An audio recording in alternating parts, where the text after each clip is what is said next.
Welcome to the world of Geographic Information Systems, or GIS. In this beginner's guide, we will introduce you to the fundamentals of GIS. So let's dive in. At its core, GIS is a powerful tool that helps us visualize, analyze, and interpret data related to geographic locations. GIS collects data from various sources, such as satellites, GPS devices, and surveys, and organizes it into layers or thematic maps.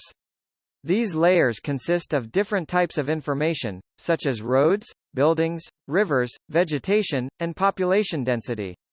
Combining these layers enables us to gain valuable insights and make informed decisions.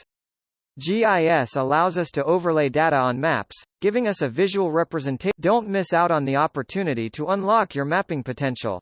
Hit that subscribe button, and join us on CartoCraft for a journey of discovery, inspiration, and endless possibilities.